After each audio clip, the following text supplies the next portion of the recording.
If your first book is published in your second year at Oxford and it's a biography of Lord Alfred Douglas, it's clear you take a purposeful and possibly oblique view of life. My guest on Belief is the commentator and writer Douglas Murray, whose books, essays and speeches define and refine his views on the political right. The seminal Neoconservatism and Why We Need It was published in 2005. In 2007, he founded the Centre for Social Cohesion, a think tank studying extremism and terrorism in the UK, where he expounded his view that we have much to fear from Islamic extremism. He was its director until 2011.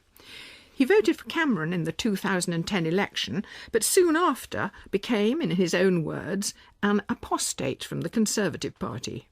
Douglas Murray is now Associate Director of the Henry Jackson Society and writes regularly for, among others, Standpoint, The Spectator and The Wall Street Journal. His most recent book is Islamophilia, A Very Modern Malady. He's still only 34. Well, you've set yourself a political agenda, theoretical politics, quite early on, Douglas. So how did that arise? Goodness knows, it's always easier to analyse other people's journeys than it is your own. I suppose that I had various opinions, various ideas, and like everybody else, you go out into the world and discover to your amazement that other people don't share them. And some of them I revised, I suppose, as everyone does, and others I've stuck to or amended as needs arose. So what were the beliefs that you learned from your family? My father was brought up as a Presbyterian on the Isle of Lewis. And I suppose that I have certainly always had an admiration for a small c conservative form of Christianity, at any rate. And I suppose one of my formative influences was, I remember very distinctly, there was a church that we used to go to locally, which had a choir and in which I learned how to sing and read music and so on, which was, I remember, closed by a vicar who was one of the trendy modern vicar types who immediately brought in a band and renovated the church and painted over all the memorials and all that sort of thing. And I was probably only 6 or 7, but I remember it registering to me as an act of vandalism. And, of course, like everybody else who's suffered that from the Anglican Communion in recent years, of which there's a very large number, you can retreat to places which still keep the traditions alive and well. But have you done that? Tried, with intermittent success.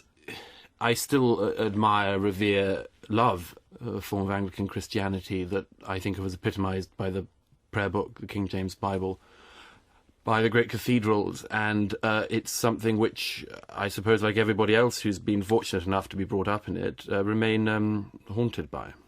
Now, you went to a Catholic school, St Benedict's, where there was Mass and prayer. Let me just pick out some words from the school's mission statement. Discipline, prayer, responsive obedience, humility, and transformation to full humanity. Well, I never read it. I never read the mission statement. Well, tell me about your transformation to full humanity. What was it like growing up there? Was it a school where you felt comfortable? I don't think, to tell the truth, I don't think it was a terribly formative experience. Well, it was clearly a very good school because you got a scholarship to Eton. Yes. You went on from Eton to Oxford. So you're clearly a high achiever and enjoy doing things well. How were you motivated? I was very fortunate in going to Eton. Nobody from my family had ever been there, and it was a bit of a surprise to everyone. But it was certainly being catapulted into a world which I'm deeply grateful that I was catapulted into. Because was it social mobility?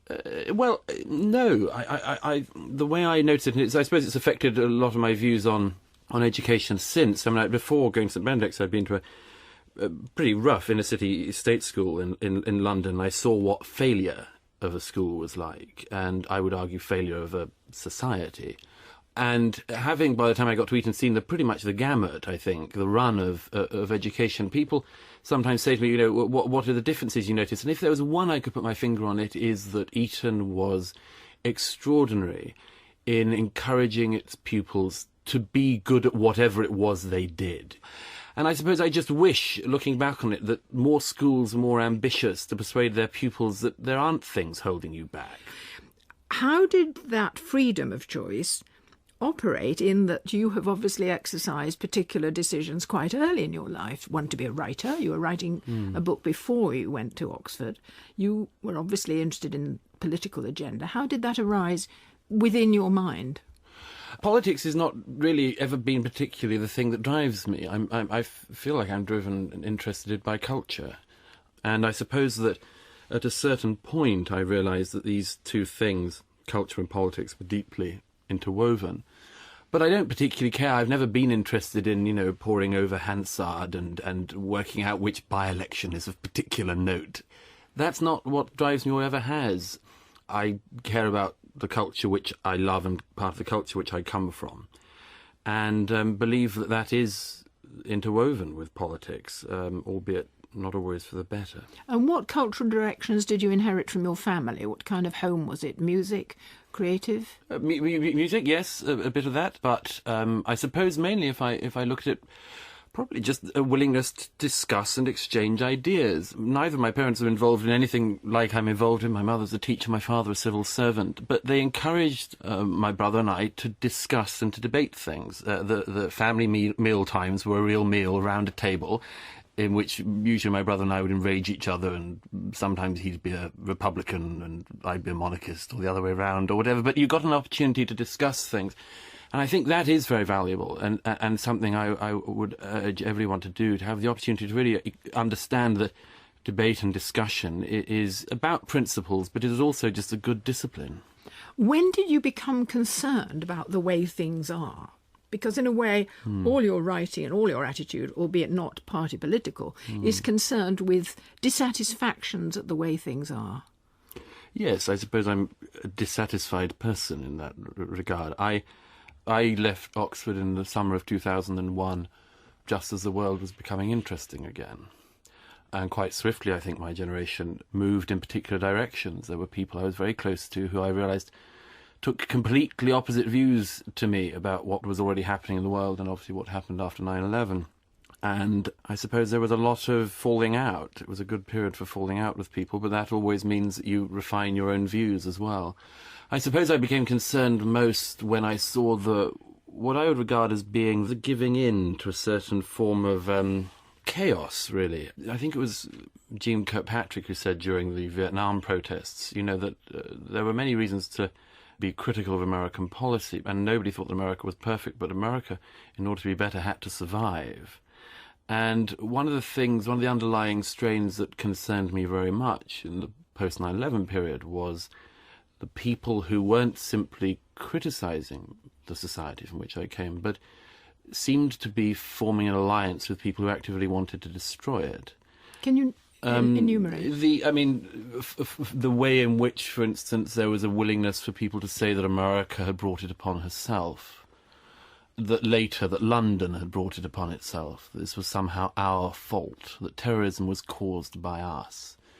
I saw it in a much more, I suppose, visceral feeling when, in 2002, Dutch politician Pim Fortuyn was assassinated. And then in 2004, a filmmaking colleague of a friend of mine, Ayaan Hirsi Ali, her colleague Theo van Gogh, was assassinated in Amsterdam. And I remember that the feeling then that I had was also, why are people saying he brought it on himself? Why are they saying he was provocative? He was a filmmaker. He made films. In that particular case, he highlighted the plight of some women within Islam, and he was killed. And instead of rising up in rage that this could be even excused by anybody, there was this element of, well, perhaps one oughtn't to be too outspoken. Well, you're defining your view as it were, opposed to these opinions you've mentioned. But let's look at your own positive creed, neoconservatism and why we need it. Can you elucidate the particular phrase? To me, there were a group of people in America, Irving Kristol, Daniel Patrick Moynihan and others, who epitomised a form of small c conservatism that met liberalism, real liberalism, in a way which appealed to me and appeals to me still. It was, I suppose, most noticeable by people who thought that, for instance, Western democracies, societies like ours, free societies, shouldn't simply sit back on their achievements and accomplishments, but should try to encourage other countries, particularly countries that suffer dictatorships, to move in a similar direction. That obviously, after 2003 in Iraq, that took quite a knock, because I think a lot of people, myself included, saw that it wasn't as easy as perhaps sometimes we said. But you felt that the Iraq War was liberal intervention for the sake of spreading democracy? Yes, and I mean, around that time I was already meeting members of the oppositions of other countries in the region who were trying to bring their countries into a position which we would recognise as a normal society. It's always been my belief that what we call Western values are universal values, or at least values that everyone should have the right to access. I don't think that free speech is a purely Western right. Domestically, it's all a bit more up for grabs. So are we talking free markets, freedmen? Free markets, but I mean, of course, the phrase I always like is Irving Kristol's 2 cheers for capitalism, only because you can't give it the third, or it'll become flattered and behave badly. The free market is a good thing, but is not in itself virtuous or noble. It isn't an ideology, it's simply a thing. Does it need regulating? Yeah, it needs regulating. It needs also the exercise of personal decency. I think the more you look at economics in particular, but the more you look at a lot of politics, the more you realise that there are certain functional things that can be done, certain bits of red tape that can be tidied up or cut away, but that doesn't make a society good. Where does personal decency come from? I would say that it comes from all sorts of directions. One is undoubtedly shame. I can't help thinking that a lot that has gone wrong in recent years in banking and elsewhere has come about by people's peers either not minding how they behave or actually thinking that bad behaviour in itself doesn't matter or is the norm. And as I say, this is why I think that on a whole range of things, it isn't about politics, it's about culture, it's about, apart from anything else, of course, religion. And I think that a lot of non-believers, a lot of atheists and secularists, do underplay the significance that religion has in people's lives. So do you think that the decline of religion has led to some sort of moral collapse? Well, you know, people are very, very unwilling to I think, consider this. But and I always think of those lines of T.S. Eliot from the Choruses from the Rock. He said, "Do you need to be told that even such modest attainments as you have made in the way of polite society will hardly survive the faith to which they owed their significance?" Now, today, we tend to, I think, in Western countries, particularly in Europe, think that we've got to where we got to by something like gravity, that it was inevitable and that all societies could inevitably fall in the same direction. And I think that isn't true. I think that things which you do see rolling away at the moment, I think a concept, apart from anything else, of human life itself having a sanctity. Now, I would like to think that even secularists and atheists and non-believers, we can agree that the human being must have a certain sanctity about him and herself.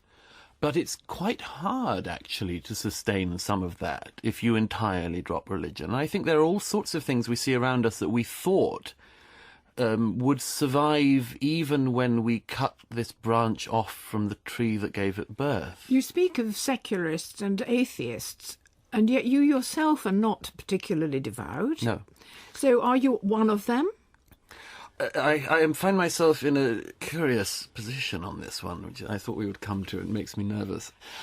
I was a devout believer, I suppose, for most of my life, and then wrote a piece in The Spectator some years ago coming out as an atheist. You went further. You said Mohammed made me an atheist. I said Mohammed made me an atheist, which I remember made my editors nervous.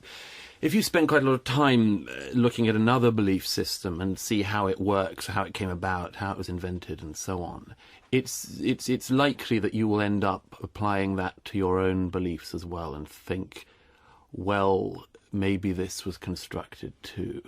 And that was a process I went through, and like a lot of people who lose their faith, it was very painful and disorientating, I suppose, for a while, and at the same time liberating. Because I think the first thing that happens is a sort of sense of relief and freedom. And it's only been in recent years I've started to undo some of that because some of the sense of that freedom, I think, is something I question now. If you recognise that your society's achievements come from a certain religious source, what do you do? Do you keep the source going? Do you try to remoor to the bank, or do you rely on other people to do the believing? I mean, I think a lot of people ask themselves that question. Somebody has to believe if you believe that.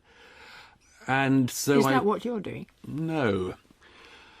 I'd call myself an Anglican agnostic, because some people would just call it an Anglican. But I think there's a huge amount to be said for a form of liberal religion which gives people a purpose and a story, really, in their lives. And this is one of the things that I think of now, and one of the things that I suppose allows me to attend church without feeling like I'm fibbing someone.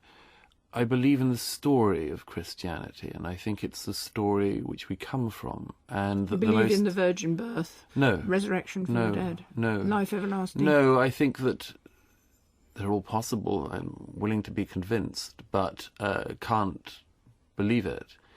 I can believe in it as something more than metaphor, though. I'm not sure that religion works if it's only metaphor, but I think there is something that is more than metaphor in what I'm saying. I think something can be both true and not true. You can say it is just a story or just a metaphor, but it isn't. It's something more than that. And there are elements of that story which I would still maintain describe us better than the secular atheist worldview can currently describe us. Now, is that true of other religions too? When you say that truth is more than a metaphor, is that true of other religions? Is it true of Islam? Well, it's hard to say with Islam, because it's a religion that came out of, and I think was invented in the wake of Christianity and Judaism. Muhammad obviously heard some of the stories and drew from the same sources, the same well of ideas. The religions of the book. Yes, I mean, he'd heard stories of Jesus that had not been written down, but were being transmitted orally. I think But you have a problem with Islam. Yes, I do. Well, that's because I think that there's a political system within Islam which is troubling. Religion has to be separated from politics as an implementary tool. Church and state. Yes, completely separate. it has to be separate. Of course, it influences. As I said earlier, it's bound to have some influence. But well, Anglican Church is the established church of the country. Yes, it is, and then that is a historical anomaly in a way, which is strange. But if the Anglican Church were able to dictate law according to its scriptures, I would have a problem with that, and do have a problem with that. And I don't think that the Church, other than as a ceremonial attachment, should have the capability to dictate law along those lines. Thankfully, today, the Anglican Church doesn't do that. But across large numbers of countries in the world today, Islam does do that. And as long as Islam is a system of law as well as a system of belief, I have a problem with it, and I think everybody should. So you're not just opposed to extremist terrorist groups within Islam, you're worried about the entire thesis of Sharia law as underpinning the theology. Yes, I mean, obviously I'm most concerned by extremists who blow obviously. stuff up. But obviously they don't come from nowhere. And one of the things that gives them succour is the fact that there is this difficulty that is still going on, and may, I think, take many decades, if not centuries, to still unravel, of trying to disassociate the law from the religion. I know plenty of Muslims, by the way, who are trying to make the sort of divorce I was describing myself as living in their own religion. And some manage it, but it is extremely difficult for them, because it is very, very easy in Islam to declare somebody as being effectively an apostate out of the Ummah, and there are consequences for that. You don't think that that's a recent political development as a result of post-colonial society? Because if you take somewhere like Indonesia, which is the largest Muslim state, it has this complete balance and peaceable intent. Some of it, yes. I would like it not to be the brittle thing that it is, and I'd like those very many people who cherish the culture they come from but want to escape from the mullahs. I want them to have a chance, and I think they have a very bad chance at the moment. You created the Centre for Social Cohesion. What was the purpose of that? Well, that was really to try to highlight some of these things and to open up some of that debate. We're quite bad as a society at discussing it, and I think that made us bad at discussing Islam, bad at discussing Islamic fundamentalism. And I suppose one of the aims was to try to open up that discussion a bit more. And I think that has happened. You think that succeeded? Oh, yeah. I mean, there are things that I can say now and that friends and colleagues, Muslim and non-Muslim, can say now, which 4 or 5 years ago would have got us into terrible trouble. Well, it did get you into trouble, didn't it? Yes. You tried to speak at debates. You were told by the police that you needed protection. Yes. Did that shake your beliefs, or did it simply make you more determined to express them? Well, whenever somebody says they want to kill me for what I say, I only have 2 choices. One is to shut up and retire to a Scottish island, and the other is to keep speaking. And so I keep speaking. You're cradled in the comfort of Western democracy with the police force and benign tolerance on every part. Does that, in fact, not suggest that if you might temper your own expression and belong perhaps more to the mainstream of being tolerant of a community which lives within your society, because you're quite heavy on immigration, for example. You don't want people coming here. Well, you can't, for instance, import millions of people with very different belief systems from those of your society and not expect it to have some impact. And again, we may expect that everyone will behave as tolerant cultural Anglicans, but they may think otherwise. And I suppose of the many tensions that now exist within our society, one of them, and a not inconsiderable one, is that which comes from a sort of benign, contented, soft, liberal, nice way of living, and what it does when it meets fanaticism. But wait a minute, immigrants aren't fanatics by definition. No, but of course not. Of course not. welcome? But, for instance, a large proportion of people from certain countries more than others, let's face it, will have extremely extremist views, and you will have to do something about that. I would argue that you would be better at integration than we have been, but at this stage, I mean, now people aren't surprised, they aren't shocked, and indeed we're able to discuss the tens of thousands of young women in Britain who have been genitally mutilated. For some years, that was a cultural issue. I was told that for a long time myself. This was a cultural issue. But there are, I think, certain places where you have to draw your lines. And I think that very few people now wouldn't think that if we'd just gone a bit easier on the speed of immigration during the late 90s and early 2000s, stressed a little bit more what our values were, that we wouldn't be in a better place now. But you're against multiculturalism then. You don't want different communities being offered the tolerance that the host community I do. enjoys. I want them to be offered all the tolerance possible as long as they fit in with our particular way of life. I don't want them to be so tolerant that they're allowed to do things like FGM, honour killing and so on. Of course not. Well, these things are against the law. They are, but again, it is striking how few of these things were pursued. The police admit now there were many, many cases of young women who went missing, who were killed, who they didn't investigate about because or who went missing because the police said this was a cultural issue. We have been insane, really, in this country about this, and I simply think that there is a balancing now that is going on of people realising that. But we have to address the issues. We have to address the type of culture we have. Have we turned the corner? No, I think we may be getting near seeing a corner, but it is striking that there are, as I said, there is a debate is wider now than it has been for some years. And we should ask ourselves the fundamental questions. What type of a country do we want to be? And most importantly, can it be limitlessly tolerant? I would simply, as I say, like to see it made more clear that this society has a particular history, a particular set of values which, if you like it or not, we have developed. This country has been open to people who want to be part of that and must remain open to people who want to be part of that, but cannot be open to those who would wish to end it. So who do you want to welcome here? And to what extent will you extend the Christian welcome of the Christianity of the host country to the stranger? Well, people used to become part of a society because they liked the things that they could get if they were here, and they liked the country they integrated into. I mean, I would simply comment on the integration issue, that what we see is a reverse integration at the moment. I was speaking at a mosque in East London the other day about the niqab, and all of the audience were covered in a full face covering. And I stayed around for some time afterwards speaking to the women, and they were mostly people whose parents and grandparents had come to this country. And I would simply think it can't be stated enough. Their parents and grandparents came to this country to escape this. And then we see this weird reverse integration where their grandchildren put it on. Who would you keep out? And how?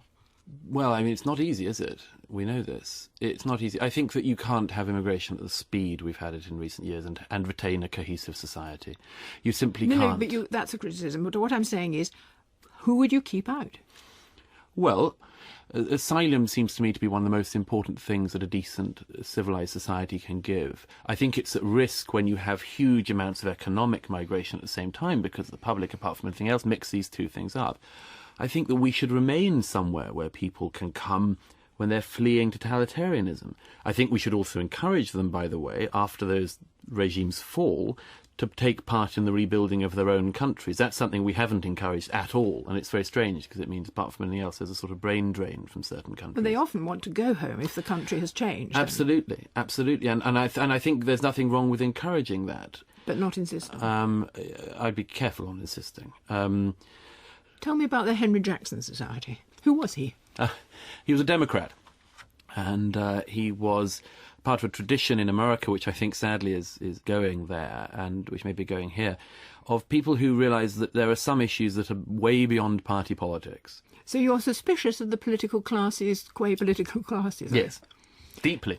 I understand that you have to collect views broadly around some kind of consensus, but the way in which our political structure is set up to basically quash outside opinion, and within its own structures to stop people speaking freely, because after all, we always complain that everyone is too monotone in our politics, and then whenever anyone says anything else, they're said to have created a gaffe.